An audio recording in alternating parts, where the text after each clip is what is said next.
GST சீர்திருத்தம் மூலமாக பல்வேறு பொருட்களுடைய விலை குறைய இருக்கிறது. செப்டம்பர் 22 முதல் எந்தெந்த பொருட்களுடைய விலை எவ்வளவு குறைய வாய்ப்பு இருக்கிறது என்ற அந்த விவரங்களை தான் நாம இதுல பார்க்க போறோம். முதலாவதாக தொலைக்காட்சி பெட்டிகளுடைய விலை எந்த அளவுக்கு குறையுது அப்படின்றத நம்ம நிறுவனங்கள் வாரியாக பார்க்கிறோம். சோனி தொலைக்காட்சி அது எவ்வளவு அங்குலம் தொலைக்காட்சி என்பதன் அடிப்படையில் 2500 ரூபாயிலிருந்து 85,800 ரூபாய் வரைக்கும் அதனுடைய விலை குறைய இருக்கு. எல்ஜி பிராண்ட் அதை பொறுத்த வரைக்கும் 5,000 ரூபாயிலிருந்து 71,000 ரூபாய் வரைக்கும் அந்த விலை குறைவு ஏற்படுவதற்கு வாய்ப்பு இருக்குன்னு சொல்லப்பட்டிருக்கு. பானாசோனிக்கை பொறுத்த வரைக்கும் 3,000 ரூபாயிலிருந்து 31,000 ரூபாய் வரைக்கும் எத்தனை இன்ச் டிவி அப்படின்றத பொறுத்து அந்த விலை குறைவு இருக்கும். தாம்சனை பொறுத்த வரைக்கும் 1,000 ரூபாயிலிருந்து 15,000 ரூபாய் வரைக்கும் விலை குறைகிறதுக்கு வாய்ப்பு இருக்கு அப்படின்னு சொல்லப்பட்டிருக்கு. அடுத்ததாக ஏசி ஏர் கண்டிஷன்ஸ் அதை பொறுத்த வரைக்கும் கோத்ரேஜ்ல 3,200 ரூபாயிலிருந்து 12,450 ரூபாய் வரைக்கும் விலை குறைவதற்கு வாய்ப்பு இருக்கிறது. ஹேர் அந்த நிறுவன ஏசியை பொறுத்த வரைக்கும் 3,202 ரூபாயிலிருந்து அந்த விலை குறைவு தொடங்கும் அப்படின்னு சொல்லியிருக்காங்க. வோல்டாஸை பொறுத்த வரைக்கும் 3,400 ரூபாயிலிருந்து விலை குறைவு தொடங்கும்னு சொல்லப்பட்டிருக்கு. எல்ஜியில் டைக்கன் பானாசோனிக் இதனுடைய விலை குறைவு என்பது 2,800 ரூபாயிலிருந்து 4,400 ரூபாய் வரைக்கும் இருக்கு அப்படின்னு சொல்லப்படுது.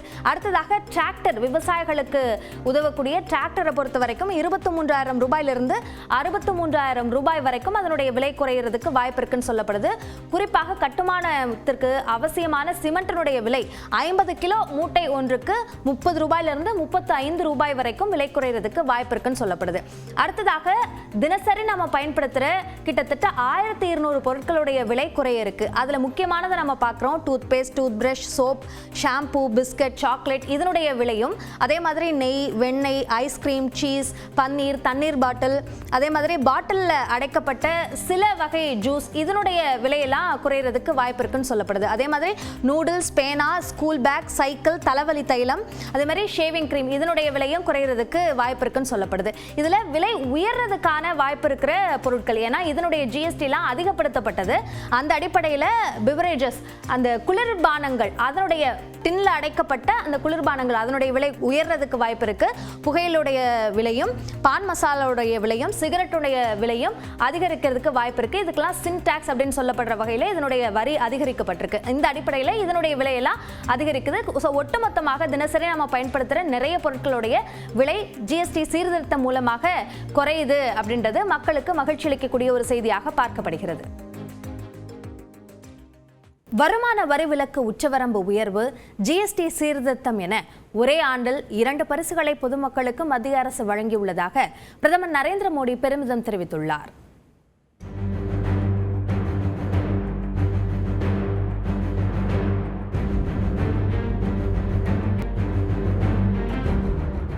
நுழைவு வரி, விற்பனை வரி, கலால் வரி, மதிப்பு கூட்டப்பட்ட வரி, சேவை வரி என இந்தியாவில் பல வரிகள் வசூலிக்கப்பட்ட நிலையில் அனைத்தும் ஒருங்கிணைக்கப்பட்டு ஜிஎஸ்டி என்ற பெயரில் சரக்கு மற்றும் சேவை வரி 2017ஆம் ஆண்டு முதல் அறிமுகப்படுத்தப்பட்டது. 4 அடுக்குகளாக ஜிஎஸ்டி வசூலிக்கப்பட்டு வந்த நிலையில் இன்று முதல் 5% மற்றும் 18% என 2 அடுக்குகளாக மட்டுமே வசூலிக்கப்படுகிறது. இதுகுறித்து நாட்டு மக்களிடம் உரையாற்றிய பிரதமர் நரேந்திர மோடி, இன்று முதல் சேமிப்பு திருவிழா தொடங்குகிறது என்றார். ஜிஎஸ்டி சீரமைப்பு மூலம் உணவுப் பொருட்கள், மருந்துகள், சோப் உள்ளிட்ட அத்தியாவசிய பொருட்களின் விலை குறையும் நிலையில் வீடு, டிவி, குளிர்பதன பெட்டி, ஸ்கூட்டர், பைக், கார் போன்ற பொருட்களையும் மக்கள் வாங்கும் நிலை ஏற்பட்டுள்ளது என்றார். या तो टैक्स फ्री होगी या फिर केवल 5% टैक्स देना होगा। जिन सामानों पर पहले 12% टैक्स लगा करता था, उसमें से 99% यानी करीब करीब 100 के निकट 99% चीजें अब 5% टैक्स के दायरे में आ गई है. தொடர்ந்து பேசிய பிரதமர், ஒரே ஆண்டில் 2 பரிசுகளை மக்களுக்கு பாஜக அளித்துள்ளது என்றார். और अब गरीबों की भी बारी है, नियो मिडिल क्लास की बारी है. अब गरीब को, नियो मिडिल क्लास को एक तरह से डबल बोनांजा मिल रहा है. नेक्स्ट जनरेशन जीएसटी रिफॉर्म में इसकी साफ झलक दिखाई देती है. अगर हम इनकम टैक्स में छूट और जीएसटी में छूट को जोड़ दें तो एक साल में जो निर्णय हुए हैं उससे देश के लोगों को 2.5 लाख करोड़ रुपए से ज्यादा की बचत होगी। ஜிஎஸ்டி சீர்திருத்தத்தை பயன்படுத்தி சிறு குறு நிறுவனங்கள் உலக தரத்திலான பொருட்களை தயாரிக்க வேண்டும் என்றும் பிரதமர் கூறினார். हमारे देश के बेटे बेटियों का पसीना हो, हमें हर घर को स्वदेशी का प्रतीक बनाना है, हर दुकान को स्वदेशी से सजाना है। गर्व से कहो ये स्वदेशी है, गर्व से कहो मैं स्वदेशी खरीदता हूं। அனைத்து மாநில அரசுகளும் உள்நாட்டு தயாரிப்புகளை ஊக்குவிக்க வேண்டும் என்றும் அதன் மூலம் மாநிலங்கள் வளர்வதோடு இந்தியாவும் வளர்ந்த நாடாகும் என்றும் பிரதமர் நம்பிக்கை தெரிவித்தார். ஜிஎஸ்டி குறைப்பு அமலுக்கு வந்துள்ள நிலையில் எந்தெந்த நிறுவன கார்களின் விலை எந்த அளவிற்கு குறையும் என்பதை வரைகலை மூலமாக விளக்குகிறார் நெறியாளர் பாலவேல் சக்கரவர்த்தி. ஜிஎஸ்டி சீர்திருத்தங்களை தொடர்ந்து பல்வேறு பொருட்களினுடைய விலை குறைகிறது. அதில் முக்கியமா கார்களினுடைய விலையும் பெருமளவு குறைகிறது. அந்த கார்கள் எந்தெந்த நிறுவனங்களினுடைய கார்கள் எவ்வளவு விலை குறைகிறது அப்படிங்கிற விவரங்களை விரிவா பார்க்கலாம். 1200 சிசிக்கும் குறைவான பெட்ரோல் எரிவாயு கார்களினுடைய விலை குறைக்கப்பட்டிருக்கிறது. இந்த ஜிஎஸ்டி ஸ்லாப்ல கொண்டு வரப்பட்ட மாற்றத்தின் அடிப்படையில் அந்த விலை குறைப்பு என்பது செய்யப்படுகிறது. அது எவ்வளவு அப்படின்னு பார்த்தோம்னா 1500 சிசிக்கும் குறைவான டீசல் கார்களினுடைய விலையும் கூட குறைகிறது. அதே நேரத்தில் இந்த ஜிஎஸ்டி ஸ்லாப் மாற்றப்பட்டது 28% இருந்தது. அது இப்போ 18% மாற்றப்பட்டதன் காரணமாகத்தான் இந்த விலையானது குறைந்திருக்கிறது. சரி, பல்வேறு முன்னணி நிறுவனங்களினுடைய கார்கள்ல குறைந்தபட்ச விலையுடைய கார், அதிகபட்ச விலையுடைய கார் அப்படின்னு 2 கார்களினுடைய விலையை பார்க்கலாம். அந்த வகையில் மாருதியை எடுத்துக்கிட்டோம் அப்படின்னா 1,30,000 ரூபாய் வரைக்கும் விலை குறைய இருக்கிறது. வேகனார் மாடலை பொறுத்த வரைக்கும் 79,600 ரூபாய் வரைக்கும் இந்த ஜிஎஸ்டி ஆனது குறைய இருக்கிறது. அதன் மூலமாக ஒரு புதிய விலை, ஒரு எக்ஸோரூம் பிரைஸ் அப்படின்னு பார்த்தோம்னா அது 5 லட்சம் ரூபாயாக இருக்கும் அப்படின்னு இருக்கு. அதே நேரத்தில் எஸ்பிரஸோவை பொறுத்த வரைக்கும் 1,30,000 ரூபாய் வரைக்கும் ஜிஎஸ்டி குறைகிறது. அதனால் அதனுடைய விலை 3,50,000 ரூபாயாக இருக்கும் அப்படின்னு சொல்லப்படுது. அடுத்த நிறுவனம் பார்த்தோம்னா டாடாவை பொறுத்த வரைக்கும் 1,55,000 ரூபாய் வரைக்கும் விலை குறைவதற்கான வாய்ப்பு இருக்கு. அதுல ஒரு லோயஸ்ட் மாடல், ஹையஸ்ட் மாடல் 2 பார்க்கிறோம். அந்த வகையில் டியாகோ எக்ஸ்டி அந்த மாடலினுடைய விலை பார்த்தோம்னா 75,000 ரூபாய் வரைக்கும் ஜிஎஸ்டி குறையுது. எனவே அதனுடைய புதிய விலை 5,81,000 ரூபாயாக இருக்கும் அப்படின்னு சொல்லப்படுகிறது. அதே நேரத்தில் நெக்ஸான் ஃபியர்லெஸ் ஏஎம்டியினுடைய விலை என்பது 1,54,700 ரூபாய் வரைக்கும் ஜிஎஸ்டி குறையும். அதனால அதனுடைய விலை 14,05,290 ரூபாயாக இருக்கும் அப்படின்னு சொல்லப்படுது. அடுத்த பிராண்ட் பார்த்தோம் அப்படின்னா மஹிந்திராவை பொறுத்த வரைக்கும் பெரிய அளவில் சேஞ்சஸ் இருக்கு. 2,56,000 ரூபாய் வரைக்கும் விலை குறைவதற்கான வாய்ப்பு இருக்கிறதா சொல்லப்படுகிறது. அதுல 2 மாடல் பார்க்கலாம். டார்லர் ராக்ஸ் அப்படின்னு ஒரு மாடல் இருக்கு. அந்த மாடலை பொறுத்த வரைக்கும் ஜிஎஸ்டி 1,53,000 ரூபாய் வரைக்கும் குறைகிறது. எனவே அதனுடைய புதிய விலை 12,25,000 ரூபாயாக இருக்கும்னு சொல்லப்படுது. அதே நேரத்தில் பொலேரோல நியோ அப்படிங்கிற ஒரு மாடல், அந்த மாடலுக்கு தான் அதிகபட்சமா 2,56,000 ரூபாய் வரைக்கும் ஜிஎஸ்டி குறைகிறது. எனவே அதனுடைய புதிய விலை 8,79,000 அப்படிங்கிற வகையில் இருக்கும் அப்படின்னு சொல்லப்படுது. அடுத்த பிராண்ட் பார்த்தோம்னா ஹூண்டாயை பொறுத்த வரைக்கும் 2,40,000 ரூபாய் வரைக்கும் இந்த ஜிஎஸ்டி ஸ்லாப் சேஞ்சஸ்னால விலை குறையும்னு சொல்லப்படுகிறது.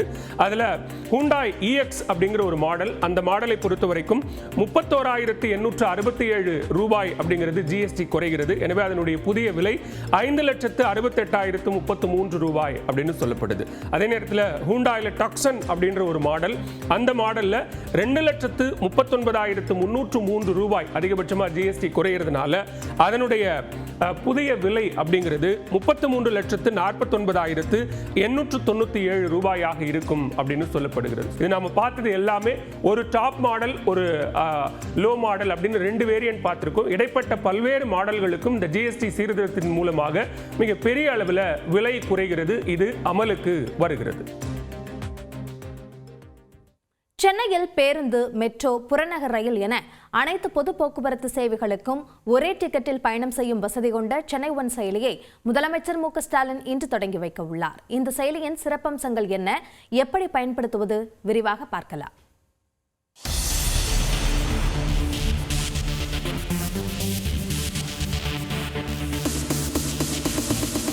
பரபரப்பான சென்னை மாநகரில் பொது போக்குவரத்தை கண்டுபிடித்து அதற்கு டிக்கெட் எடுக்க காத்திருந்து குறிப்பிட்ட இடத்திற்கு துல்லியமாக செல்வது அவ்வளவு எளிதல்ல. இதனை எளிமையாக்கும் நோக்கில் சென்னையில் பொது போக்குவரத்தை மேம்படுத்தும் பணிகளை CUMTA எனப்படும் சென்னை ஒருங்கிணைந்த பெருநகர போக்குவரத்து அதிகார அமைப்பு மேற்கொண்டு வருகிறது. இது அனைத்து பொது போக்குவரத்து சேவைகளையும் ஒரே மொபைல் ஆப் மூலம் அணுகுவதற்கு வழிவகை செய்துள்ளது. சென்னை ஒன் என்று பெயரிடப்பட்டுள்ள அந்த செயலியை முதலமைச்சர் மு.க. ஸ்டாலின் இன்று தொடங்கி வைக்கிறார். இதில் பேருந்து, மெட்ரோ, புறநகர் ரயில் என அனைத்து பொது போக்குவரத்து சேவைகளுக்கும் டிக்கெட் பெறலாம். ஸ்மார்ட் போன் வைத்திருப்பவர்கள் பிளே ஸ்டோரில் இந்த செயலியை பதிவிறக்கம் செய்து கொள்ளலாம். அதில் மொபைல் எண்ணை பதிவிட்டு OTP மூலம் உள்ளே நுழைந்த பிறகு உங்கள் பெயர், மின்னஞ்சல் முகவரி, மாற்றுத்திறனாளியா உள்ளிட்ட சுய விவரங்களை கொடுத்தால் பயனர் கணக்கு உருவாகிவிடும். எந்த போக்குவரத்தை பயன்படுத்த விரும்புகிறீர்களோ அதனை தேர்வு செய்து எங்கிருந்து எங்கே செல்ல வேண்டும் என்ற விவரங்களை குறிப்பிட வேண்டும். உதாரணத்திற்கு, பேருந்து சேவையை தேர்வு செய்தால் நீங்கள் செல்ல வேண்டிய இடத்திற்கான வழித்தடத்தில் உள்ள அனைத்து பேருந்துகளின் பட்டியலும் அந்த செயலியில் வரும். அதனை தேர்வு செய்து UPI மூலம் கட்டணம் செலுத்தினால் டிக்கெட் பெற்றுவிடலாம். அதனை நடத்துனரிடம் காட்டிவிட்டு பேருந்தில் பயணிக்கலாம். இதே நடைமுறைதான் புறநகர் மற்றும் மெட்ரோ ரயில்களிலும். ரயில்களின் நேரங்களும் அதில் இடம்பெறுவதால் பொதுமக்கள் தங்கள் பயணங்களை துல்லியமாக திட்டமிட்டுக் கொள்ளலாம். மேலும் ஒரு நகரம் ஒரு டிக்கெட் என்ற அம்சத்தின் வாயிலாக ஒரே QR கோட் மூலம் அனைத்து போக்குவரத்து முறைகளிலும் பயணம் செய்யும் வகையிலும் செயலி வடிவமைக்கப்பட்டுள்ளது. இந்த புதிய வசதி பல பொது போக்குவரத்துகளை பயன்படுத்தி வேலைக்கு செல்வோருக்கு மிகவும் பயனுள்ளதாக இருக்கும் என்று எதிர்பார்க்கப்படுகிறது. ஒவ்வொரு இடத்திலும் டிக்கெட் வாங்குவதற்காக வரிசையில் காத்திருக்க வேண்டிய அவசியம் இருக்காது. இந்த செயலி தமிழ், ஆங்கிலம், தெலுங்கு, கன்னடம் என பல மொழிகளில் பயன்படுத்தும் வகையில் வடிவமைக்கப்பட்டுள்ளது. நாட்டிலேயே முதன்முறையாக அறிமுகப்படுத்தப்பட உள்ள இத்தகைய அம்சங்கள் கொண்ட சென்னை ஒன் செயலி பொது போக்குவரத்து சேவையில் முக்கிய முன்னெடுப்பாக பார்க்கப்படுகிறது.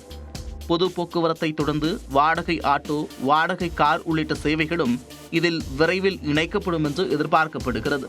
சென்னை ஒருங்கிணைந்த பெருநகர போக்குவரத்து அமைப்பின் 2வது ஆணையக் கூட்டம் முதலமைச்சர் மு.க. ஸ்டாலின் தலைமையில் இன்று நடைபெற இருக்கும் நிலையில் சென்னை பெருநகர பகுதிக்கான அடுத்த 25 ஆண்டுக்கான போக்குவரத்து திட்டத்திற்கும் ஒப்புதல் அளிக்கப்பட இருப்பது குறிப்பிடத்தக்கது. ஆளுநர் RN ரவி மற்றும் அண்ணாமலையின் இடத்தை விஜய் நிரப்பி வருவதாக விசிக துணை பொதுச் செயலாளரும் நாகை MLAவுமான ஆளூர் ஷானவாஸ் தெரிவித்துள்ளார். சனிக்கிழமை தோறும் மக்கள் சந்திப்பு இயக்கத்தை தொடங்கியுள்ள தாவேக தலைவர் விஜய் நேற்று முன்தினம் நாகை, திருவாரூரில் பரப்புரை மேற்கொண்டார். அப்போது நாகையில் சுற்றுலா மேம்படுத்தப்படவில்லை, மீன்வளக் கல்லூரி இல்லை போன்ற குற்றச்சாட்டுகளை திமுக அரசு மீது முன்வைத்தார். ஒரு கவர்மெண்ட் மெரைன் காலேஜ் ஒன்னு கொண்டு வரலாம், கொண்டு வந்தாங்களா? மீன் சம்பந்தமான எந்த தொழிற்சாலையும் அமைச்சாங்களா? இந்த குற்றச்சாட்டுகள் குறித்து சென்னையில் நியூஸ் 18 தமிழ்நாடுக்கு பேட்டி அளித்த விசிக துணை பொதுச் செயலாளரும் நாகை MLAவுமான ஆளூர் ஷானவாஸ், ஆளுநர் RN ரவி மற்றும் அண்ணாமலை இடங்களை விஜய் நிரப்பி வருகிறார் என்றார். RN ரவி இன்னைக்கு பழைய மாதிரி ஆக்டிவா இல்லை. அந்த பொய் பேசுறதுல, அவதூறு பேசுறதுல, இட்டுக்கட்டி பேசுறதுல அவர் கொஞ்சம் ஆக்டிவா இல்லை. அண்ணாமலையும் டிஸ்சார்ஜ் ஆயிட்டார், அவரை டிஸ்சார்ஜ் பண்ணிட்டாங்க. அப்போ அந்த இடத்தை பிடிப்பதற்கு விஜய் வந்திருக்கிறார். அவர் திருச்சியில் போய் பேசினதும் முழுக்க ஃபேக்சுவல் எரர், பொய், அவதூறு. நாகப்பட்டினத்தில் ரொம்ப எக்ஸ்ட்ரீமாக போயிட்டார். நாகப்பட்டினத்தில் உண்மையிலேயே மக்களுக்கு இருக்கக்கூடிய பிரச்சனையை அவர் பேசினால் நானும் இணைகிறேன் அவர் குரலோடு. இவர் தாவேக்காங்கிற பேரில் பிஜேபி அரசியலை செய்கிறார். திமுக வெர்சஸ் டிவிகேவா தமிழ்நாட்டுக்கலாம்? எந்த கட்சி? டிஎம்கே வெர்சஸ் ஏடிஎம்கே தான் தமிழ்நாட்டுக்கலாம். அப்போ டிஎம்கே வெர்சஸ் டிவிகேன்னு அவர் சொல்வதன் மூலம் ஏடிஎம்கே என்கிற கட்சியை தூக்குறார். விஜய் திமுக எதிர்ப்பு அரசியலை கூர்மைப்படுத்தினார், அதிமுக வாக்கு வங்கிதான் சரியும் என்றார். அவர் கேள்விகளாக அடுக்கி விட்டார், சவால் விட்டு விட்டார், தைரியம் இருக்கான்னு கேட்டுட்டார். முதல்ல நீங்க பிரஸ் சந்திக்க அந்த தைரியம் இருக்கா உங்களுக்கு? நாடாளுமன்ற தேர்தல் உங்களுடைய கொள்கை எதிரியை களத்துல சந்திச்சிருக்க முடியும், போட்டியிடல. நீங்க 26 தேர்தலுக்கு கூட இப்ப கடைசியா ஒரு படத்துக்கு 6 மாசம் கால் ஷீட் கொடுத்த மாதிரி இப்ப ஒரு 6 மாசம் கால் ஷீட் கொடுத்திருக்கீங்க. இந்த படம் ஓடுனா கண்ணி பண்ணுவீங்க, இந்த படம் ஃப்ளாப் ஆயிடுச்சுன்னா விட்டுட்டு போயிடுவீங்க. முன்னதாக செய்தியாளர்களை சந்தித்த அவர், விஜய் தேர்தலுக்காக 6 மாதங்கள் கால்ஷீட் கொடுத்தவர் என்றார். இந்த நிலையில் நாகை, திருவாரூர் பரப்புரை குறித்து அறிக்கை வெளியிட்டுள்ள விஜய், தாவேகாவுக்கு பெருகி வரும் அங்கீகாரத்தை கண்டு சிலர் அஞ்சி நடுங்குவதாக கூறியுள்ளார். தமிழ்நாட்டு மக்களுக்கான முதன்மை சக்தியான தாவேகா எதிலும் சமரசம் செய்து கொள்ளாது என்றும் விஜய் தெரிவித்துள்ளார். திமுகவுக்கும் தாவேகாவுக்கும் இடையேதான் போட்டி என்று கூறியது விஜயின் தனிப்பட்ட கருத்து என்றும் மக்களின் கருத்து இல்லை என்றும் அதிமுக பொதுச் செயலாளர் எடப்பாடி பழனிசாமி தெரிவித்துள்ளார்.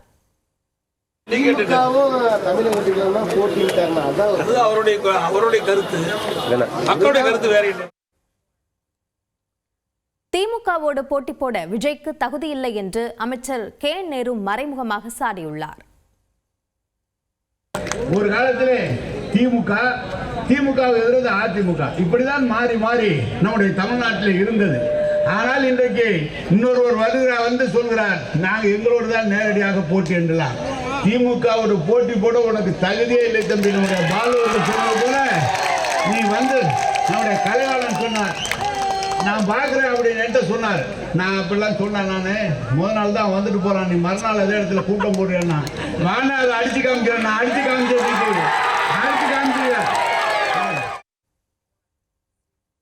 தாவேகா தலைவர் விஜய்க்கு வரும் கூட்டம் எல்லாம் வாக்குகளாக மாறாது என்று மக்கள் நீதி மய்யம் தலைவரும் மாநிலங்களவை உறுப்பினருமான கமல்ஹாசன் தெரிவித்துள்ளார். கூடக்கூடிய கூட்டம் அனைத்துமே ஓட்டா மாறாதுங்கிறது வந்து எதிர்க்கட்சிகளுடைய கருத்தாக மாறாது. அது எல்லா தலைவர்களுக்கும் பொருந்தும். விஜய்க்கும் அது பொருந்துமா? எல்லா தலைவர்களுக்கும் பொருந்தும். விஜய் தனியா அப்படி நம்ம ஒதுக்க முடியும். எனக்கும் பொருந்தும். எல்லா தலைவர்களுக்கும், இந்தியாவில் இருக்க எல்லா தலைவர்களுக்கும் கூட்டம் சேர்த்துட்டா அது ஓட்டா மாறாது. ஒரு நிமிட செய்திகளை பார்க்கலாம். பாஜக செய்யக்கூடிய மலிவான அரசியலுக்கு துணை போகும் நபர்களை புறக்கணிக்க வேண்டும் என்று முதலமைச்சர் மு.க.ஸ்டாலின் வலியுறுத்தியுள்ளார். நபிகள் நாயகத்தின் 1500வது பிறந்தநாள் விழா சென்னை கலைவாணர் அரங்கத்தில் நடைபெற்றது. இதில் பங்கேற்க வந்த முதலமைச்சருக்கு உற்சாக வரவேற்பு அளிக்கப்பட்டது.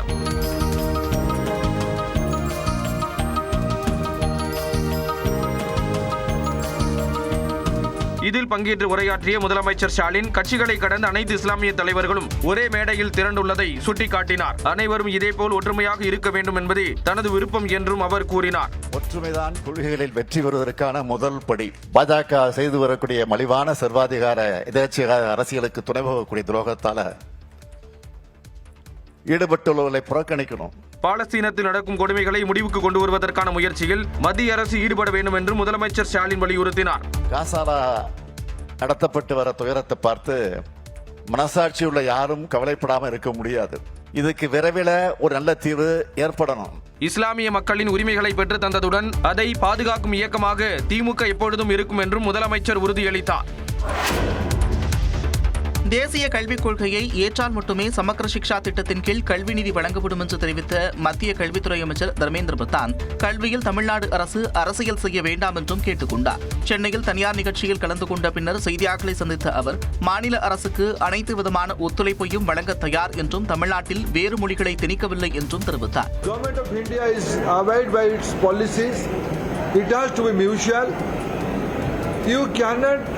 impose your political priority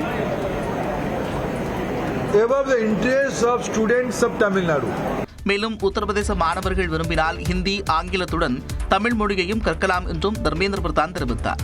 இந்நிலையில் தேசிய கல்விக் கொள்கையை ஏற்றால் மட்டுமே நிதி என்ற மத்திய கல்வி அமைச்சர் தர்மேந்திர பிரதானின் ஆணவ பேச்சை கண்டிப்பதாக தமிழ்நாடு காங்கிரஸ் தலைவர் செல்வ பெருந்தகை தெரிவித்துள்ளார். தர்மேந்திர பிரதானின் கருத்துக்கள் தமிழக மாணவர்கள், பெற்றோர், ஆசிரியர்கள் மற்றும் சமூகத்தின் எதிர்காலத்தை நேரடியாக பாதிக்கும் வகையிலான வரலாற்றில் இல்லாத அநீதி என்றும் செல்வ பெருந்தகை விமர்சித்துள்ளார். கீழடியுடன் மகாபாரதத்தை தொடர்புபடுத்தும் சூழ்ச்சி நடப்பதாக இந்திய தொல்லியல் துறை இயக்குநர் அமர்நாத் ராமகிருஷ்ணன் எச்சரித்துள்ளார். மதுரை விராட்டிபத்து பகுதியில் நடைபெற்ற கருத்தரங்கில் பேசிய அவர், கீழடியின் முதல் 2 கட்ட அகழாய்வு அறிக்கை வெளியாகாத நிலையில் மணலூர் கீழடி மகாபாரதம் என்ற தலைப்பில் கட்டுரை எழுதப்பட்டுள்ளதாக கூறினார். புனைவுகள் வரலாறாகாது, கேட்பதற்கு மிகவும் இனிமையா இருக்கலாம். நீங்க ராமாயணத்தை கேட்கலாம், மகாபாரதத்தை கேட்கலாம். அது ஒரு கதையா கேட்டீங்கன்னா ரொம்ப நல்லா இருக்கும், ரொம்ப நல்லா இருக்கும், ரசிக்கலாம். அதை போய் நீங்க வரலாறுன்னு சொன்னீங்கன்னா அது போல அபத்தம் இந்த உலகத்தில் கிடையவே கிடையாது. தான் கொடுத்த அறிக்கை சரியில்லை என ஆய்வே மேற்கொள்ளாத ஒருவர் எப்படி சொல்ல முடியும் என்று அவர் கேள்வி எழுப்பினார். தாய்மொழியாவதற்கான தகுதி சமஸ்கிருதத்துக்கு கிடையாது. இந்த உலகத்தில் பிறந்த மொழிகள் அனைத்தும் பெண்ணிடம்தான் பிறந்த மொழிகள். பெண்தான் மொழிக்கு பிறப்பிடம். அவளிடம்தான் இந்த மொழிகள் பிறந்துள்ளன. ஏனென்றால் பெண்ணிடம் பிறந்தால் அது இருவருக்கும் சேரும். மகனுக்கும் போகும், மகளுக்கும் போகும். ஆனால் சமஸ்கிருதம் என்பது மகளுக்கு போகாது, பையனுக்கு தான் போகும். சமஸ்கிருத பேராசிரியர்கள் வரலாற்றை புனைந்து கட்டமைப்பதாகவும் சரஸ்வதி நதி என்பதே கிடையாது என்றும் அமர்நாத் ராமகிருஷ்ணன் கூறினார். கரூரில் கள்ளநோட்டு தயாரித்த கும்பலை கைது செய்த காவல்துறை 6 லட்சம் ரூபாய் மதிப்பிலான கள்ளநோட்டுகளை பறிமுதல் செய்துள்ளன. கரூரில் கடந்த 9ஆம் தேதி டாஸ்மாக் கடையில் மது வாங்கிவிட்டு கள்ளநோட்டு வழங்கிய காண்டிபன் என்பவரை போலீசார் கைது செய்தனர். அதனைத் தொடர்ந்து திருச்சியைச் சேர்ந்த ராஜேந்திரன், சேலத்தைச் சேர்ந்த ஜெயக்குமார் ஆகியோர் அடுத்தடுத்து பிடிபட்டனர். அவர்களிடம் நடத்திய விசாரணையில் கள்ளநோட்டு தயாரிப்பில் மேலும் பலர் ஈடுபட்டிருப்பது அம்பலமானது. அதன் பேரில் ஆந்திரா விரைந்த தனிப்படை போலீசார் சானு என்பவரையும், கேரள மாநிலம் திருவனந்தபுரத்தைச் சேர்ந்த விஜயகுமார் என்பவரையும் அதிரடியாக கைது செய்தனர். மேலும் அவர்களிடமிருந்து 6 லட்சம் ரூபாய் அளவிற்கான கள்ளநோட்டுகள், கள்ளநோட்டு தயாரிக்க பயன்படுத்தப்படும் இயந்திரம், உபகரணங்கள் உள்ளிட்டவற்றையும் பறிமுதல் செய்தனர். இந்நிலையில் விசாரணையின் முடிவில் மேலும் பலர் சிக்க வாய்ப்பிருப்பதாக காவல்துறை தரப்பில் தெரிவிக்கப்பட்டுள்ளது.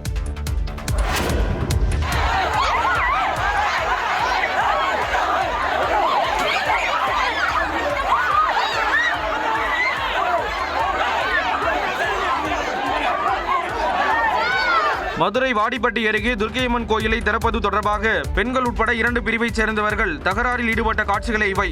மேட்டு நீரேத்தான் கிராமத்தில் உள்ள துர்க்கையம்மன் கோயிலில் வழிபாடு நடத்துவது தொடர்பாக இரு பிரிவினருக்கிடையே மோதல் ஏற்பட்ட நிலையில் கடந்த மே 25ஆம் தேதி கோயிலை வருவாய்த்துறை மற்றும் காவல்துறையினர் மூடினர். இதையடுத்து அதிகாரிகள் நடத்திய பேச்சுவார்த்தையின்படி இரு பிரிவினர் முன்னிலையில் கோயிலை திறக்க முடிவெடுக்கப்பட்டது.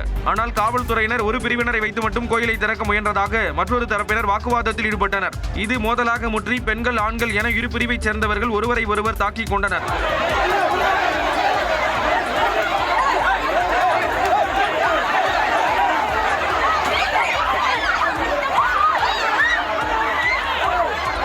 க்கும் மேற்பட்ட காவல்துறையினர் குவிக்கப்பட்டிருந்த நிலையில் இரு பிரிவினரையும் அவர்கள் அப்புறப்படுத்தி அனுப்பினர். திரைத்துறை பற்றி அவதூறாக பேசும் யூடியூபர்களுக்கு நடிகர் சங்கத்தைச் சேர்ந்த சிலரே துணை போவதாக நடிகர் வடிவேலு குற்றம் சாட்டியுள்ளார். சென்னையில் நடந்த தென்னிந்திய நடிகர் சங்க பொதுக்குழு கூட்டத்தில் பங்கேற்று பேசிய நடிகர் வடிவேலு திரைத்துறைக்குள் ஒற்றுமை வேண்டும் என்று வலியுறுத்தினார். சில யூடியூபர்கள் சின்னத்திரை கலைஞர்களையும் திரைத்துறையினரையும் தவறாக பேசுவதாகவும் சிறிய விஷயத்தை ஊதி பெரிதாக்குவதாகவும் கூறினார். இதற்கு நடிகர் சங்கம் விரைவில் முடிவு கட்ட வேண்டும் என்றும் வடிவேலு வலியுறுத்தினார். திரைப்படங்களுக்கு தவறான விமர்சனம் செய்து ஒரு 10 பேர் திரைத்துறையை அழிக்க பார்ப்பதாகவும், இதற்கு நடிகர் சங்கத்தைச் சேர்ந்த சிலரே துணை போவதாகவும் கூறினார். ரோபோ சங்கர் மறைவின் போது தான் ஊரில் இல்லை என்றும் ஒரு நாள் அவரது வீட்டிற்கு சென்று பார்த்து வரப்போவதாகவும் நடிகர் வடிவேலு தெரிவித்தார்.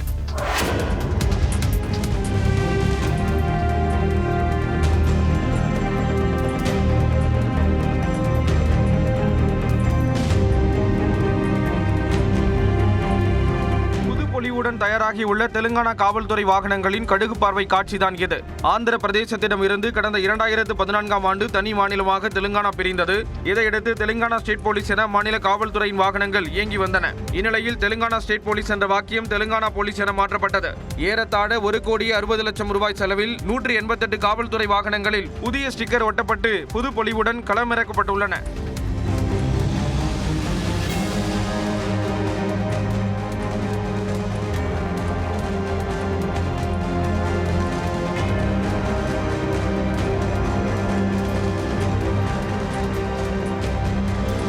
முதல் கட்டமாக தெலுங்கானா ஸ்டேட் என பெயர் மாற்றப்பட்ட 134 ரோந்து வாகனங்கள் காவல்துறையில் இணைக்கப்பட்டன. காசா மீது தரைவழி தாக்குதலை இஸ்ரேல் தீவிரப்படுத்தியுள்ள நிலையில் அங்கிருந்த மக்கள் வெளியேறி வருகின்றனர். 2023ஆம் ஆண்டு அக்டோபர் மாதம் இஸ்ரேலுக்குள் புகுந்த ஹமாஸ் அமைப்பினர் தாக்குதல் நடத்தியதோடு பலரை பிணை கைதிகளாக பிடித்துச் சென்றனர். அது முதல் ஹமாஸ் அமைப்பினர் இருக்கும் காசா மீது இஸ்ரேல் ராணுவம் தாக்குதல் நடத்தி வருகிறது. அண்மையில் தரைவழி தாக்குதலை தீவிரப்படுத்திய இஸ்ரேல் காசாவிலிருந்து பொதுமக்கள் வெளியேற வேண்டும் என்று கூறியது. இதனையடுத்து பலர் அங்கிருந்து வெளியேறி வருகின்றனர். இதனிடையே கனடா, இங்கிலாந்து, ஆஸ்திரேலியா ஆகிய நாடுகள் பாலஸ்தீனத்தை தனி நாடாக அங்கீகரித்துள்ளன. இன்று நடைபெறும் ஐக்கிய நாடுகள் அவையின் பொதுக்குழு கூட்டத்தில் பிரான்ஸ் உள்ளிட்ட சில நாடுகளும் பாலஸ்தீனத்தை தனி நாடாக அங்கீகரிக்க முடிவு செய்திருக்கிறது. சீனாவில் நடைபெற்ற விமான சாகச நிகழ்ச்சியில் சுமார் 2.5 லட்சம் பேர் பங்கேற்றனர். சீன ராணுவத்தின் விமானப்படை சார்பில் சான்சுங் நகரில் விமான சாகச நிகழ்ச்சி நடைபெற்றது. பல்வேறு சாகசங்களை விமானிகள் நிகழ்த்தி காட்டிய நிலையில் 2.5 லட்சம் பேர் பார்வையிட்டுள்ளனர்.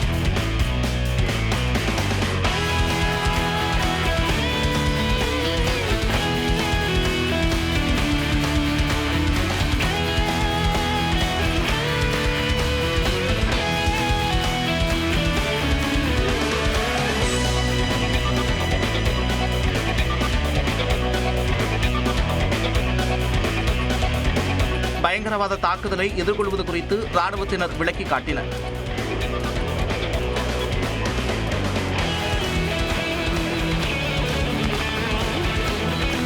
விமான சாகசம் நடைபெற்ற இடத்தில் காட்சிப்படுத்தப்பட்ட சீனாவின் உள்நாட்டு தயாரிப்பான J-20 போர் விமானத்தை பலர் கண்டு ரசித்தனர். தமிழ்நாட்டின் பல்வேறு பகுதிகளில் நேற்று பரவலாக மழை பெய்த நிலையில் வரும் சனிக்கிழமை வரை மழை தொடரும் என்று வானிலை ஆய்வு மையம் கணித்துள்ளது.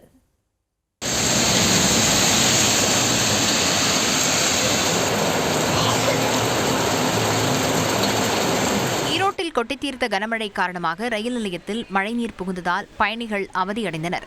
ஈரோடு மாநகராட்சியில் 1 மணி நேரத்திற்கு மேலாக இடி மின்னலுடன் கனமழை வெளுத்து வாங்கியது. இதனால் ஈரோடு ரயில் நிலையத்தில் டிக்கெட் முன்பதிவு செய்யும் பகுதி, காத்திருப்பு அறை, நடைமேடை ஆகிய இடங்களில் மழைநீர் தேங்கியது. தூய்மை பணியாளர்கள் மழைநீரை அப்புறப்படுத்தும் பணியில் ஈடுபட்டனர். ஈரோடு கொல்லம்பாளையம் பகுதியில் மழைநீருடன் கழிவுநீர் கலந்து 50க்கும் மேற்பட்ட வீடுகளில் புகுந்தது. வீடுகளில் உள்ள மின்சாதன பொருட்கள் சேதமடைந்ததால் மக்கள் வேதனையடைந்தனர். ஈரோடு கருங்கல்பாளையம், வீரப்பன்சத்திரம், பவானி, சித்தோடு உள்ளிட்ட பகுதிகளில் காற்றுடன் கனமழை வெளுத்து வாங்கியது. வீரப்பன்சத்திரம் பகுதியில் மழைநீருடன் கழிவுநீர் கலந்து சாலையில் தேங்கியது. நாமக்கல் மாவட்டம் திருச்செங்கோடு சுற்றுவட்டார பகுதிகளில் கனமழை கொட்டி தீர்த்தது. இதனால் பேருந்து நிலையத்திலிருந்து சேலம் செல்லும் சாலையான SND சாலையில் குளம் போல தண்ணீர் தேங்கி நின்றதால் வாகன ஓட்டிகள் தட்டுத்தடுமாறி சென்றனர்.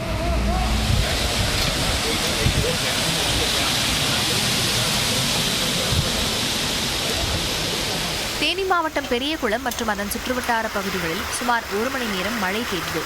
இதனால் குளுமையான சூழல் உருவானது.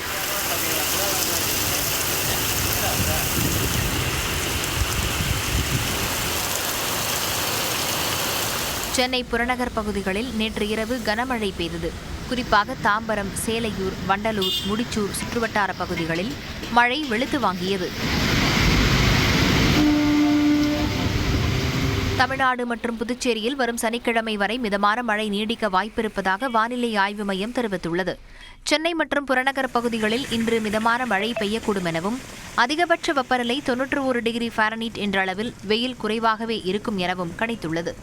வங்கக்கடலில் அடுத்தடுத்து 2 குறைந்த காற்றழுத்த தாழ்வு பகுதி உருவாகவிருப்பதாக வானிலை ஆய்வு மையம் கூறியுள்ளது.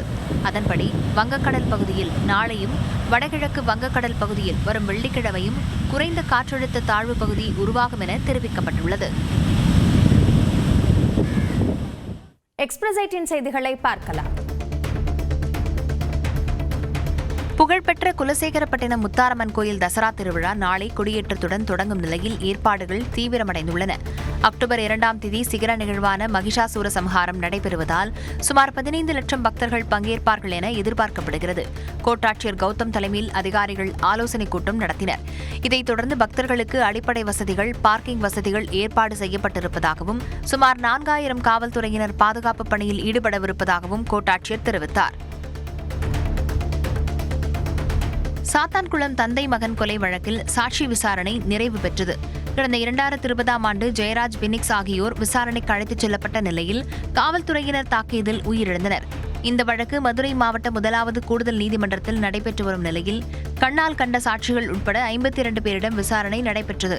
சிபிஐ விசாரணை அதிகாரியாக இருந்த விஜயகுமார் சுக்லாவிடம் இறுதி விசாரணை நடைபெற்ற நிலையில் இன்னும் 3 மாதங்களில் வழக்கு விசாரணை முழுமையாக நிறைவு பெறும் என கூறப்படுகிறது. சென்னை அடுத்த ஆவடியில் கார் மோதி தம்பதி உயிரிழந்த வழக்கில் 4 பிரிவுகளின் கீழ் மருத்துவர் கைது செய்யப்பட்டார். கடந்த மாதம் 28ஆம் தேதி அரசு மருத்துவர் பாரி மார்க்ஸ் தனது காரில் ஆவடி வசந்தம் நகர் வழியே பயணித்த போது திடீர் வலிப்பு ஏற்பட்டதால் முன்னே சென்ற இருசக்கர வாகனம் மீது மோதி விபத்து ஏற்பட்டது.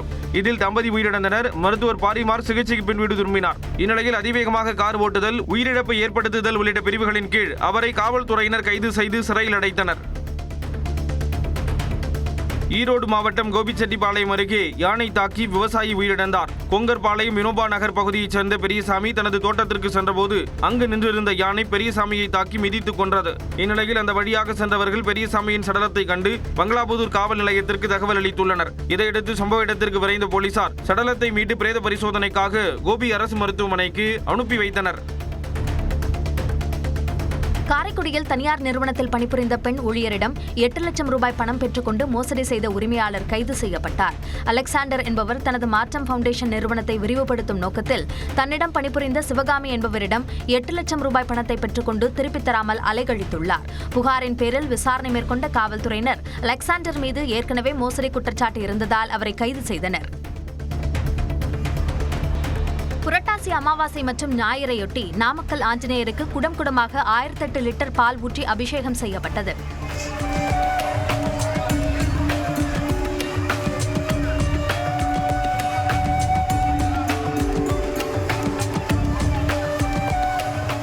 சிறப்பு பூஜைக்கு பின் ஒரே கல்லில் செதுக்கப்பட்ட 18 அடி உயர ஆஞ்சநேயரை ஆயிரக்கணக்கான பக்தர்கள் தரிசித்தனர்.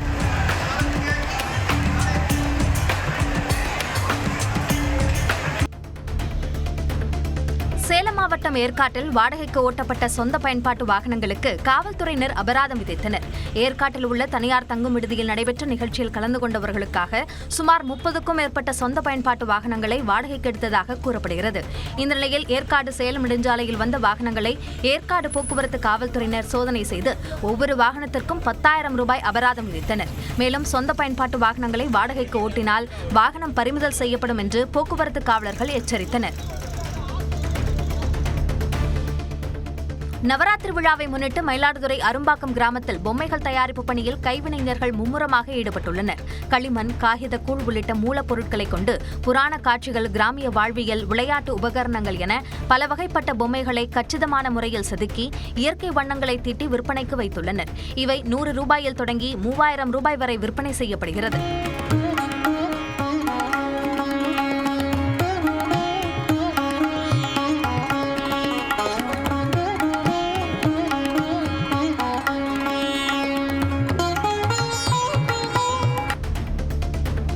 மதுரை பெருங்கோட்டத்திற்கான பாஜக பூத் கமிட்டி மாநாடு திண்டுக்கல்லில் நடைபெற்றது. பாஜக மாநில தலைவர் நைனா நாகேந்திரன் மேடையில் பேசிக் கொண்டிருக்கும் போதே தொண்டர்கள் புறப்பட்டதால் நாற்காலிகள் காலியாக காட்சியளித்தன.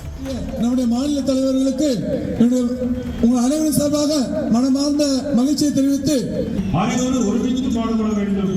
யார் தலைவருக்கு முக்கியமல்ல. சேலம் மாவட்டம் எடப்பாடி அருகே பொம்மசமுத்திர ஏரி நிரம்பி சாலையில் தண்ணீர் புகுந்ததால் போக்குவரத்து துண்டிக்கப்பட்டது. சரபங்கா திட்டத்தின் கீழ் வரும் நீர் வேம்பநேரி, மணியாரம்பாளையம், அம்மநேரி உள்ளிட்ட ஏரிகளை தொடர்ந்து பொம்மசமுத்திரம் ஏரியும் நிரம்பியுள்ளது.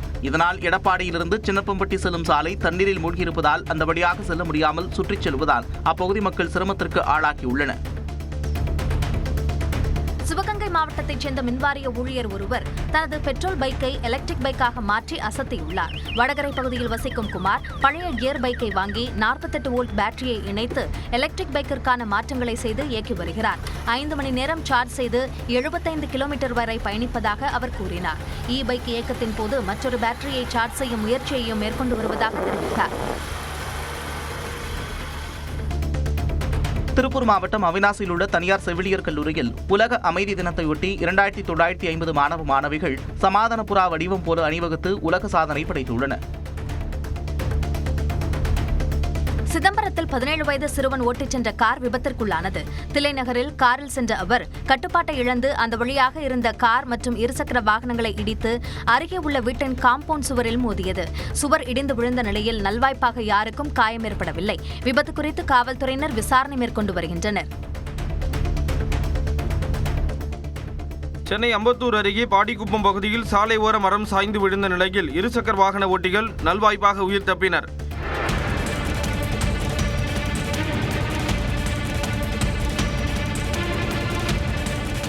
சாலை ஓரத்தில் இருந்து பெரிய மரம் ஒன்று மழை காரணமாக சாய்ந்தது. திடீரென மரம் விழுந்ததால் அதனடியில் நிறுத்தப்பட்டிருந்த கார் சேதமடைந்தது.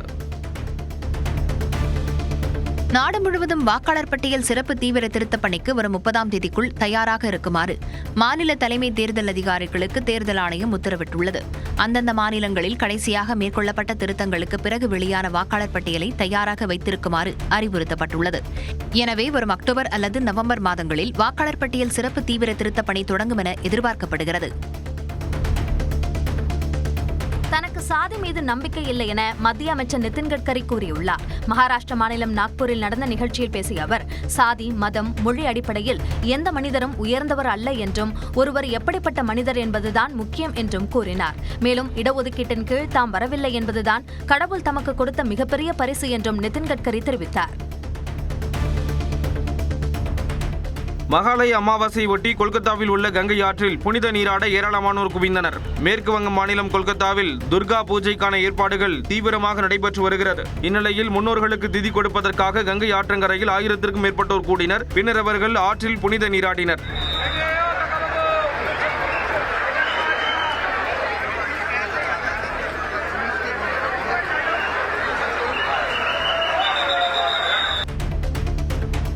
சைபர் தாக்குதலால் பெல்ஜியம் விமான நிலையத்தில் 2வது நாளாக விமான சேவை முடங்கியது. ஐரோப்பிய நாடுகளில் விமான சேவைகளை வழங்கும் நிறுவனங்களை குறிவைத்து கடந்த வெள்ளிக்கிழமை இரவு சைபர் தாக்குதல் நடந்தது. இதனால் பெல்ஜியம் தலைநகர் பிரசல்ஸில் உள்ள சர்வதேச விமான நிலையத்தில் 2வது நாளாக 75 விமானங்களின் சேவைகள் நிறுத்தப்பட்டன. இதேபோன்று லண்டன் மற்றும் ஜெர்மனியிலும் விமான சேவைகள் பாதிக்கப்பட்டன. இதனால் பயணிகள் கடும் சிரமத்தை சந்தித்தனர். அமெரிக்காவின் அரிசோனா மாகாணத்தில் நடைபெற்ற சார்லி கர்க்கின் நினைவஞ்சலி கூட்டத்தில் அதிபர் டிரம்ப், தொழிலதிபர் எலான் மஸ்க் உட்பட பல்லாயிரக்கணக்கானோர் கலந்து கொண்டனர். கடந்த 10ஆம் தேதி அமெரிக்காவின் யூட்டா பல்கலைக்கழகத்தில் உரையாற்றிக் கொண்டிருந்த வலதுசாரி அமைப்பின் தலைவர் சார்லி கர்க் சுட்டுக் கொல்லப்பட்டார். அரிசோனா மாகாணத்தில் சார்லி கர்க்கின் நினைவஞ்சலி கூட்டம் நடைபெற்றது. இதில் அமெரிக்க அதிபர் டிரம்ப், துணை அதிபர் ஜேடி வான்ஸ், தொழிலதிபர் எலான் மஸ்க் உட்பட சுமார் 65,000 பேர் கலந்து கொண்டனர். காசாவில் இஸ்ரேல் இனப்படுகொலை செய்ததாக சர்வதேச நீதிமன்றத்தில் தென்னாப்பிரிக்கா தொடர்ந்த வழக்கில் பிரேசிலும் தன்னை இணைத்துக் கொண்டுள்ளது. கடந்த 2023ஆம் ஆண்டு முதல் காசாவில் சண்டையிட்டு வரும் இஸ்ரேல் சுமார் 65,000 பாலஸ்தீனர்களை கொன்று குவித்துள்ளது. இஸ்ரேல் இனப்படுகொலை செய்ததாக குற்றம் சாட்டி சர்வதேச நீதிமன்றத்தில் தென்னாப்பிரிக்கா தொடர்ந்த வழக்கில் ஏற்கனவே ஸ்பெயின், துருக்கி, மெக்சிகோ, அயர்லாந்து ஆகிய நாடுகள் தங்களை இணைத்துக் கொண்டுள்ளன. தற்போது பிரேசிலும் இஸ்ரேலுக்கு எதிராக சர்வதேச நீதிமன்றத்தை நாடியுள்ளது. ஆசிய கோப்பை கிரிக்கெட் தொடரின் சூப்பர் 4 சுற்றில் 6 விக்கெட்டுகள் வித்தியாசத்தில் வெற்றி பெற்ற இந்திய அணி பாகிஸ்தானை மீண்டும் பந்தாடியது. பரபரப்பான கட்டத்தை எட்டிய ஆசிய கோப்பை கிரிக்கெட் தொடரின் சூப்பர் 4 சுற்றில் இந்தியா, பாகிஸ்தான் அணிகள் மோதின. துபாயில் நடைபெற்ற இந்த போட்டியில் டாஸ் வென்ற இந்திய அணி முதலில் பந்து வீச்சை தேர்வு செய்தது. டாஸ் போடும்போது கடந்த லீக் போட்டியைப் போலவே இந்த போட்டியிலும் இரு அணி கேப்டன்களும் கைக்குலுக்கிக் கொள்ளவில்லை. முதலில் பேட்டிங் செய்த பாகிஸ்தான் அணி நிதானமான ஆட்டத்தை வெளிப்படுத்தியது. நிர்ணயிக்கப்பட்ட 20 ஓவர்களில் 5 விக்கெட் இழப்பிற்கு பாகிஸ்தான் 171 ரன்களை எடுத்தது. சிறப்பாக விளையாடிய தொடக்க ஆட்டக்காரர் ஃபர்ஹான் 45 பந்துகளில் 58 ரன்கள் எடுத்தார். அக்ஷர் பட்டேல் வீசிய பந்தில் சிக்ஸர் விளாசிய ஃபர்ஹான் அரை சதத்தை எட்டிய போது பேட்டை துப்பாக்கி போன்று பிடித்து கன்ஷாட் கொண்டாட்டத்தில் ஈடுபட்டார். இந்திய அணி சார்பில் சிவம் துபே 2 விக்கெட்டுகளும், ஹர்திக் பாண்டியா மற்றும் குல்தீப் யாதவ் தலா 1 விக்கெட்டும் எடுத்தனர். இதனையடுத்து 172 ரன்கள் எடுத்தால் வெற்றி என்ற இலக்குடன் களமிறங்கிய இந்திய அணி அதிரடியாக தனது ஆட்டத்தை தொடங்கியது. தொடக்க ஆட்டக்காரரான அபிஷேக் சர்மா சிக்ஸர், பவுண்டரி என அமர்க்களப்படுத்திய நிலையில் பவர் பிளே முடிவில் இந்திய அணி விக்கெட் இழப்பின்றி 69 ரன்கள் எடுத்தது. நடப்பு ஆசிய கோப்பை தொடரில் ஒரு அணியின் சிறந்த பவர் பிளே ஸ்கோர் இதுதான். இதனிடையே மைதானத்தில் அபிஷேக் சர்மா மற்றும் பாகிஸ்தான் வீரர் ஹாரிஸ் ரஃப் இடையே உரசல் ஏற்பட்டது. அவர்களை சுப்மன் கில் சமாதானப்படுத்தினார். சுப்மன் கில் 47 ரன்களிலும் அபிஷேக் சர்மா 74 ரன்களிலும் ஆட்டமிழந்த நிலையில் கேப்டன் சூரியகுமார் யாதவ் ரன் எதுவும் எடுக்காமல் பெவிலியன் திரும்பினார். பின்னர் களமிறங்கிய திலக் வர்மா பொறுப்பான ஆட்டத்தை வெளிப்படுத்தி இந்தியாவை வெற்றி பாதைக்கு அழைத்து சென்றார். 7 பந்துகள் மீதமிருந்த நிலையில் திலக் வர்மா அடித்த பவுண்டரி மூலம் இந்திய அணி வெற்றிக்கணியை சுவைத்தது. ஆட்டம் முடிந்த பிறகு களத்தில் இருந்த திலக் வர்மா மற்றும் ஹர்திக் பாண்டியா பாகிஸ்தான் வீரர்களுக்கு கை கொடுக்காமல் பெவிலியன் திரும்பினர். ஏற்கனவே லீக் சுற்றிலும் பாகிஸ்தான் அணியை வென்றிருந்த இந்தியா தற்போது குரூப் 4 சுற்றிலும் வெற்றி பெற்று ஆதிக்கம் செலுத்தியுள்ளது. ஆசிய கோப்பை கிரிக்கெட் தொடரில் அடுத்தடுத்து பாகிஸ்தானை இந்தியா பந்தாடியதை நாடு முழுவதும் ரசிகர்கள் பட்டாசு வெடித்து கொண்டாடினர்.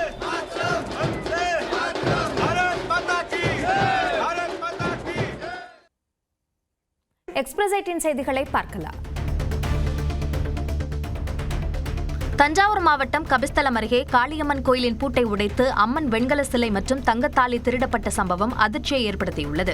மேலமேட்டுத்தெரு கிராமத்தில் உள்ள காளியம்மன் கோயில் பூட்டை உடைத்து உள்ளே சென்ற மர்ம நபர்கள் கருவறையில் இருந்த 1.5 அடி உயர அம்மன் வெண்கல சிலை, 1 கிராம் எடையுள்ள தங்கத்தாலி மற்றும் பூஜை பொருட்களை திருடிச் சென்றனர். இதையடுத்து சம்பவ இடத்திற்கு விரைந்த கபிஸ்தலம் போலீசார் கைரேகை நிபுணர்கள் மற்றும் மோப்பநாய் உதவியுடன் ஆய்வு செய்து விசாரணை நடத்தி வருகின்றனர். தூத்துக்குடி மாவட்டம் விளாத்திக்குளத்தில் நடைபெற்ற மாட்டுவண்டி எல்கை பந்தயத்தில் 99 ஜோடி மாடுகள் கலந்து கொண்டு இலக்கை நோக்கி சீறி பாய்ந்தன. விளாத்திக்குளம் வட்டார விஸ்வகர்மா மக்கள் சார்பாக பழம்பெரும் நடிகர் தியாகராஜ பாகவதரின் 116வது ஜெயந்தி விழாவை முன்னிட்டு இரட்டை மாட்டுவண்டி பந்தயம் நடைபெற்றது. சின்ன மாடு, பூஞ்சிட்டு என 2 பிரிவுகளாக நடைபெற்ற இந்த போட்டியில் ராமநாதபுரம், சிவகங்கை, தேனி, கம்பம், புதுக்கோட்டை, திருநெல்வேலி உள்ளிட்ட பல்வேறு பகுதிகளைச் சேர்ந்த 99 ஜோடி மாடுகள் கலந்து கொண்டு சீறி பாய்ந்தன. இதனை சாலையின் இருபுறமும் திரண்டிருந்த ஆயிரக்கணக்கான பொதுமக்கள் ஆர்வத்துடன் கண்டு ரசித்தனர்.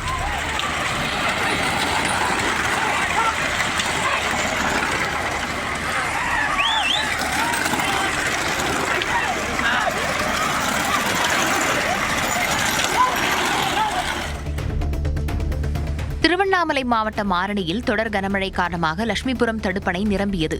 அருவியைப் போன்று தண்ணீர் ஆர்ப்பரித்து காணப்பட்ட தடுப்பணையில் அப்பகுதி இளைஞர்கள் மீன்பிடித்து மகிழ்ந்தனர்.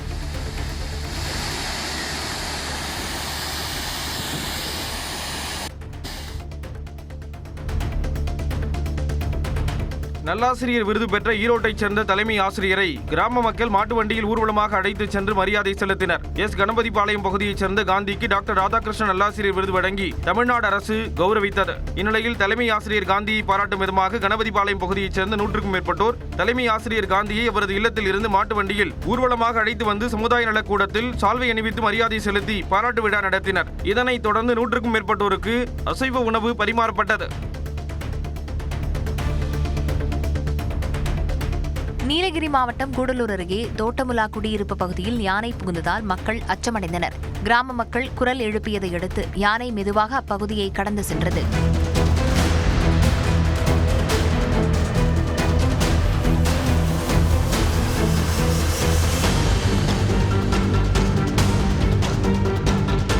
குடியிருப்பு பகுதிக்குள் யானைகள் வருவதை வனத்துறையினர் கட்டுப்படுத்த வேண்டும் என்று அப்பகுதி மக்கள் கோரிக்கை விடுத்தனர். ராணிப்பேட்டை மாவட்டம் அரக்கோணத்தில் உள்ள பழனிப்பேட்டை இரட்டைக்கண் சுரங்கப்பாதை 8 நாட்களுக்கு தற்காலிகமாக மூடப்பட உள்ளது. அமிர்த் பாரத் திட்டத்தின் கீழ் அரக்கோணம் ரயில் நிலையத்தை நவீனப்படுத்தும் பணிகள் நடைபெற்று வருகிறது. இந்நிலையில் ரயில் நிலையத்தை ஒட்டி பழனிப்பேட்டை பகுதியில் உள்ள இரட்டைக்கண் சுரங்கப்பாதை விரிவாக்கம் செய்யப்பட உள்ளதால் வருகிற 23ஆம் தேதி முதல் 30ஆம் தேதி வரை மூடப்படும் என்று தெற்கு ரயில்வே நிர்வாகம் தெரிவித்துள்ளது. கொடைக்கானல் குணா குகை சுற்றுலா தலத்தில் இளம்பெண்ணை குரங்கு கடித்த சம்பவம் சுற்றுலா பயணிகளிடையே பரபரப்பை ஏற்படுத்தியது. பெங்களூருவில் இருந்து வந்த இளம்பெண் குணா குகையின் அழகை ரசித்துக் கொண்டிருந்த போது அவரது கைப்பையை குரங்கு பறிக்க முயன்றது. அவர் தடுத்த ஆத்திரத்தில் குரங்கு அவரது கையில் கடித்துவிட்டு ஓடிவிட்டது. இதையடுத்து அவருக்கு கொடைக்கானல் அரசு மருத்துவமனையில் சிகிச்சை அளிக்கப்பட்டது. இதனிடையே குணா குகை சுற்றுலா தலத்தில் முகாமிடும் குரங்குகளை கட்டுப்படுத்த வனத்துறை நடவடிக்கை எடுக்க கோரிக்கை எழுந்துள்ளது. புதுக்கோட்டை மாவட்டம் ஆதனக்கோட்டையில் தனியார் அறக்கட்டளை சார்பில் சிறுதானிய உணவு திருவிழா நடைபெற்றது. வாழைப்பூ மசால் வடை, கருப்பு கவனி பொங்கல், வரகு கொழுக்கட்டை, கேழ்வரகு நெய் பணியாரம், கருப்பு உளுந்து உருண்டை, கருப்பு உளுந்து புட்டு என 20க்கும் மேற்பட்ட சிறுதானிய உணவுகள் இடம் பிடித்தன. இதனை பார்வையிட்ட பெண்கள் உணவுகளை போட்டி போட்டு கை நிறைய அள்ளிச் சென்று ருசித்தனர். காஞ்சிபுரத்தில் அரசு ஓட்டுநர் சங்கத்தின் பொதுக்குழு கூட்டம் நடைபெற்றது. அதில் அரசு வாகனங்களில் காலாவதியான வாகனங்கள், 100% தேய்மானம் அடைந்த வாகனங்களை பயன்படுத்துவதை தடுக்கவும், ஓட்டுநர்களின் பாதுகாப்பை அதிகாரிகள் உறுதி செய்ய வலியுறுத்தி தீர்மானங்களை நிறைவேற்றினர். பட்டதாரி ஓட்டுநர்களுக்கு தகுதியின் அடிப்படையில் பதவி உயர்வு வழங்கவும் வலியுறுத்தினர். மேகாலயாவில் உள்ள நுங்ரோங் என்ற மலை கிராமத்தின் வீடியோவை தொழிலதிபர் ஆனந்த் மகேந்திரா பதிவிட்டுள்ளார். கிழக்கு காசிமலையில் இந்த கிராமம் இருப்பதாக அவர் பதிவிட்டுள்ளார். இதுபோன்று பல அழகான இடங்கள் நாட்டில் இருப்பதாகவும் இது பலருக்கு தெரியாமலேயே இருப்பதாகவும் அவர் தெரிவித்துள்ளார்.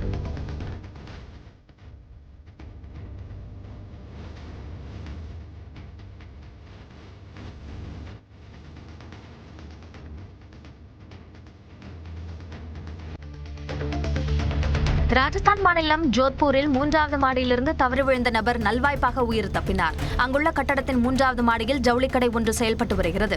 அந்த கடையின் உரிமையாளரான 25 வயதான நசீர் என்பவர் கால் தடுக்கி தவறி கீழே விழுந்தார். அவருக்கு பலத்த காயம் ஏற்பட்ட நிலையில் சிகிச்சை அளிக்கப்பட்டு வருகிறது.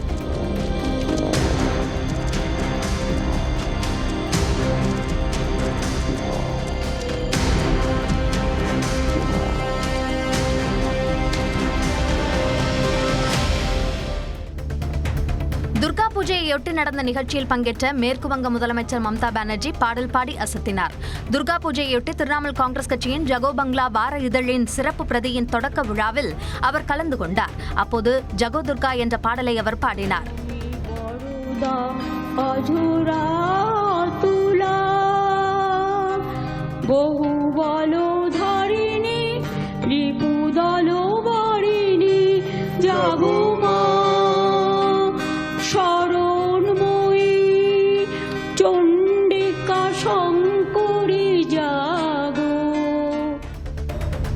ஆப்கானிஸ்தானில் உள்ள பஹ்ராம் விமானப்படை தளத்தை அமெரிக்காவிற்கு வழங்க வேண்டும் என்ற டிரம்பின் கோரிக்கையை தாலிபான் அரசு மீண்டும் திட்டவட்டமாக மறுத்துள்ளது. இது தொடர்பாக கருத்து தெரிவித்துள்ள தாலிபான் அரசின் அதிகாரப்பூர்வ செய்தி தொடர்பாளர் சஃபியுல்லா முஜாஹித், ஆப்கானிஸ்தானின் சுதந்திரமும் பிராந்திய ஒருங்கிணைப்பும் தங்களுக்கு மிகவும் முக்கியத்துவம் வாய்ந்தது என்று குறிப்பிட்டுள்ளார்.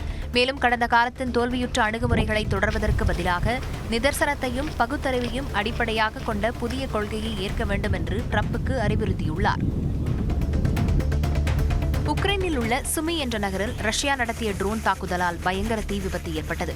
ஆட்கள் இல்லாத அடுக்குமாடி குடியிருப்பில் ட்ரோன் விழுந்ததால் உயிரிழப்பு தவிர்க்கப்பட்டதாக உக்ரைன் அவசரகால சேவை பிரிவு தெரிவித்துள்ளது. தீயை அணைக்கும் பணியில் அந்நாட்டு தீயணைப்பு வீரர்கள் ஈடுபட்டனர்.